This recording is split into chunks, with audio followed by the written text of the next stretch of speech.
کہ نبی پاک علیہ السلام تشریف فرما ہیں، حضور کے صحابہ کی ایک جماعت بارگاہ میں بیٹھی ہے، حضرت صدیق اکبر بھی حضور کے بالکل قریب بیٹھے ہیں، وہ آج بھی حضور کے قریب ہی قریب بیٹھے، تو اچانک نہ محفل میں حضرت مولا علی شیر خدا تشریف لے آئے۔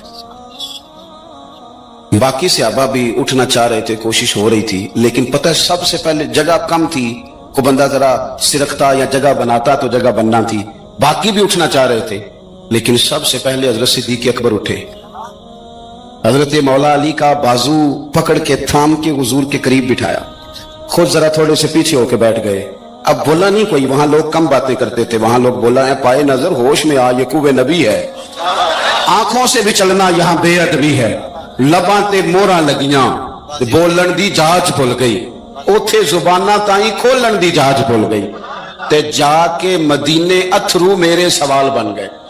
حضور کی بارگاہ میں وہاں کو بندہ بات کرے، اللہ نے پہنچایا سرکار کے قدموں میں، صد شکر میں پھر آیا سرکار کے قدموں میں، کچھ لمحے سلامی کو ٹھہرا ہوں مواجہ پر، پھر مجھ کو ادب لایا، پھر مجھ کو ادب لایا سرکار کے قدموں میں۔ تو حضرت کسی نے گفتگو نہیں کی، حضرت صدیق اکبر نے بازو تھاما اور لا کر کے نا حضرت مولا علی کو حضور کے قریب بٹھایا اور خود سائیڈ پہ جا کے بیٹھ گئے، کوئی بولا نہیں، بات نہیں کی۔ تب ہم تو باتیں زیادہ کرتے ہیں نا، جا کے سائیڈ پہ بیٹھ گئے، اور کسی نے کیا تبصرہ کرنا تھا، نہ کسی کی جرت تھی، نہ کوئی کرنا چاہتا تھا، نہ کر سکتا تھا۔ تھوڑی دیر خاموشی رہی، پھر میرے کریم بولے اور حضور بول کے فرمانے لگے، دیکھا تم نے ابو بکر نے کیا کیا ہے؟ اور پھر حضور فرمانے لگے، عزت والا ہی کسی کی عزت کو پہچان سکتا ہے، فضل والے ہی اہل فضل کو پہچانا کرتے ہیں۔ میں ذمہ داری سے کہتا ہوں کہ مولا علی کی شان کو اگر سمجھ سکتے ہیں تو ابو بکر صدیق سمجھ سکتے ہیں، اور حضرت صدیق کے اکبر کا مقام اگر کوئی جان سکتا ہے تو مولا علی ہی جان سکتے ہیں۔ آج ہم ذکر کر رہے ہیں نا امام حسین کا، امام حسین رضی اللہ تعالیٰ عنہ، میرے جیسے بندے کی تو زبان نہیں اس قابل نہیں کہ ان کا نام لے سکے۔ کہاں سیدنا امام حسن اور کہاں سیدنا امام حسین اور کہاں ہم لوگ، ہماری حیثیت ہے، ہم تو یہ تو وہ لوگ ہیں جن کا نام ذریعہ نجات ہے، جن کا تذکرہ ذریعہ نجات ہے، یہ سارے اسی دریائے محبت کی نہریں ہیں جس کو مدینے والے محبوب نے اپنے دستے مبارک سے چلایا ہے۔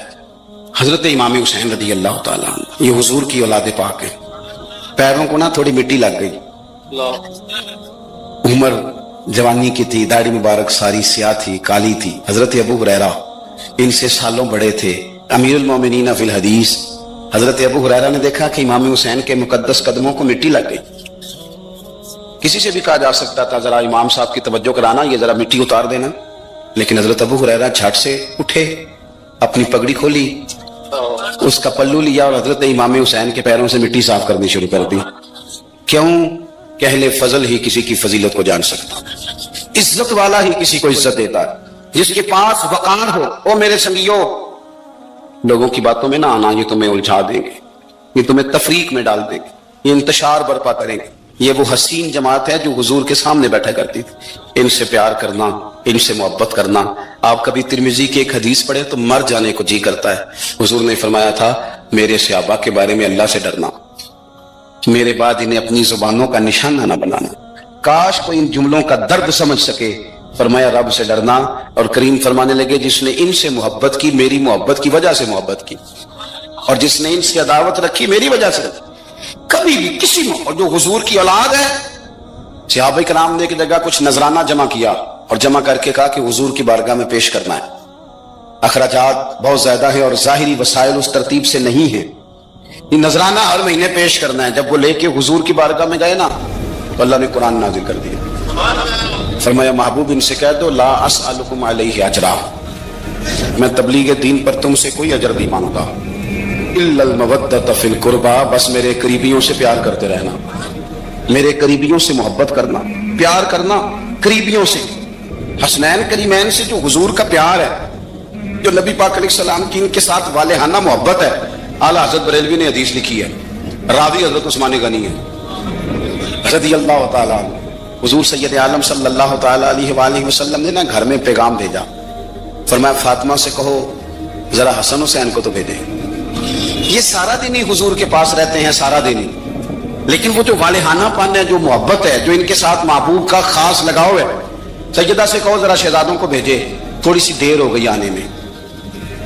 اعلیٰ حضرت فرماتے ہیں یوں لگتا جیسے سیدہ فاطمہ کپڑے نہیں وہاں بدلنے لگتی بچوں کے, خوشبو نہیں لگانے لگتی, تھوڑی تیاری میں دیر ہو گئی تو محبوب نے نظریں جمائی ہیں اس حجرے کی طرف جہاں سے امام حسن اور حسین نے آنا ہے. رحمت کے عجب ہی جمیلے ہیں, حسنین یہاں پر کھیلے ہیں. تو دونوں شہزادوں جب دروازہ کھلا تو حضرت عثمان غنی کہتے ہیں بچے جب نکلے نا دونوں تو یہ کوئی 10 15 50 100 میل دور سے تھوڑی آ رہے ہیں, تو یہی رہتے ہیں. محبوب کے قرب خاص میں انہیں سایہ کرم ہر وقت نصیب ہے. لیکن نبی کریم علیہ السلام کا جو والہانہ پن ہے, جو ان کے ساتھ حضور کا رشتہ محبت ہے, جیسے ہی دونوں شہزادے آئے حضرت عثمان غنی فرماتے ہیں محبوب نے مقدس گھٹنے زمین پہ رکھ دیے اور دونوں بازو کھول دیے. ایک شہزادہ اس سینے سے لگ گیا اس کندھے سے, ایک اس کندھے سے لگ گیا. اور پہلے بھی حضور پیار کرتے تھے پر آج تو رخ ہی بدل گیا بات کا. اللہ کے پیارے حبیب علیہ الصلوۃ والسلام فرمانے لگے اے اللہ, یہ دونوں شہزادے کندھے سے لگے ہوئے, حضور فرمانے لگے اے اللہ میں ان دونوں سے محبت کرتا ہوں, تو بھی ان سے محبت فرما. اور کہا اے اللہ جو جو میرے حسن حسین سے محبت کرے تو ان سب سے محبت فرما, تو ان سب سے پیار کر جو میرے حسنین سے پیار کرے. اللہ کے پیارے محبوب علیہ السلام کی محبت جب حضور کو, وہی جس چیز کی طرف محبوب نے ایک دفعہ دیکھا ہے نا, وہ غار ثور میں حضور ایک دفعہ گئے ہیں, 3 دن قیام کیا ایک دفعہ گئے, تو ہمارا تو کئی بار جانے کو دل کرتا ہے. جہاں حضور تھوڑی دیر قیام فرمائیں اس جگہ سے پیار ہو جاتا ہے. اور جن شہزادوں سے حضور اس والہانہ انداز میں پیار کریں, ان کی محبت ان کا پیار ہمارے دلوں میں ہونا چاہیے. ابن جوزی نے لکھا ہے سینکڑوں سال پہلے, آج کے کسی عالم کی بات بتاتا تو لوگ انکار کرتے, سینکڑوں سال. کہتے ہیں بلخ میں قحط پڑ گیا, لوگ ہجرت کر کے سمرقند آ گئے. ایک سیدوں کا خاندان بھی آیا, ایک ایسی خاتون بھی آئی جس کے ساتھ 3 بیٹیاں تھی, بیٹا بھی کوئی نہیں, خامد فوت ہو گیا. مسجد کے ساتھ مہمان خانے بنے ہوتے تھے, وہاں اس نے بچوں کو ٹھہرایا اور نکلی سمرقند میں کہ کوئی آدمی مل جائے. تو وہ سیٹھ صاحب چودھری صاحب کہنے لگے مجھے کیسے پتا چلے گا تو سید ہے, مجھے بتاؤ. کسی کو چوک میں کھڑا کر کے کہا جائے بتاؤ تو کون ہوتا ہے, اس شخص کا کیا اشر ہوتا ہے, کیا حال ہوتا ہے. کہا کیسے پتا چلے گا؟ تو سید زادی نے اپنا پلو کھولا اور اپنے آنسو دونوں آنکھوں سے صاف کیے, تو کہنے لگی اللہ تیرا بھلا کرے, میں ثابت نہیں کر سکتی کہ میں حضور کا خاندان, میرے پاس کوئی دلیل نہیں, میں نہیں بتا سکتی. چل ٹھیک ہے, چلی گئی. کسی نے بتایا کہ یہاں ایک یہودی بھی رہتا ہے, وہ بڑا سخی ہے, یا آتش پرست ہے, یا پارسی ہے کافر غیر, سخی بڑا ہے. اس کے پاس گئی, بیٹھی رہی, لوگ بیٹھے تھے, جب چلے گئے تو قریب گئی, کہنے لگی مجبور ہوں, پریشان ہوں, غریب نہیں ہوں. کہنے لگا بی بی تجھے کبھی دیکھا نہیں, سمرقند کی اتنی آبادی نہیں, میں سارے شہر, تو کون ہے؟ تو کہنے لگی تعارف نہ ہی پوچھے تو اچھا ہے. اس نے کہا چلو اگر پتہ چل جائے تو. کہنے لگی میں مسلمانوں کے نبی کی اولاد ہوں. مسلمانوں. اس نے کہا پیغمبر خدا کی اولاد. اٹھ کے کھڑا ہو گیا, بی بی کو ساتھ لیا, گھر گیا. کہنے لگا جو صاف ستھرا کمرہ ہے نا اسے پھر دھو ڈالو, ایک دفعہ پھر دھو ڈالو.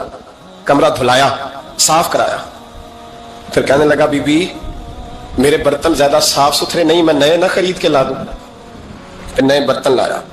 پھر اپنے بچوں سے کہنے لگا اونچا نہ بھولنا, یہ سیدہ فاطمہ کی شہزادیاں آئی, یہاں کوئی شخص اونچی بات نہ کرے. پھر کہنے لگا بی بی جو میرا بالکل طیب اور حلال رزق ہے نا, یہ اس میں سے لنگر ہے, لیکن چونکہ میں غیر مسلم ہوں, مجھے سلیقے نہیں آتے, جیسا تیسا بھی ہو نا اسے قبول کر لینا. خاتون کو کہنے لگا یہ گھر ہے, جب تک جی چاہے یہاں رہنا, اور دیکھنا ہو سکے تو رات اپنے نبی سے سفارش کرنا, میرا بھی کوئی مسئلہ, میری بھی کوئی قبولیت کہیں ہو جائے. وہ مسلمان کہلانے والا رات کو سویا, کہتے جنت سجی ہوئی ہے, لوگ جنت میں جا رہے ہیں, لائنیں لگی ہوئی ہیں, نبی پاک لوگوں کو جنت میں بھیج رہے ہیں. میں بھی دوڑ کے لائن میں لگ گیا, فرشتے نے میرا بازو پکڑا, کہا پیچھے ہٹ. تو میں دوڑ کے حضور کی بارگاہ میں گیا, میں حضور سارے جنت میں جا رہے ہیں کہ مجھے نہیں جانے دیتا. تو نبی پاک نے فرمایا تو کون ہے؟ کہ یا رسول اللہ میں مسلمان ہوں. کہتے حضور مجھ سے فرمانے لگے کوئی دلیل ہے تیرے پاس, دلیل ہے کوئی تیرے پاس؟ میں چپ کر گیا. فرمایا میری بیٹی تیرے دروازے پر آ ہی گئی تھی تو دلیلیں پوچھنے لگ گیا تھا. میں جا دوڑ جا. سویرے آنکھ کھلی تو گلیوں میں ڈھونڈتا پھرتا ہے, تلاش کرتا پھرتا ہے.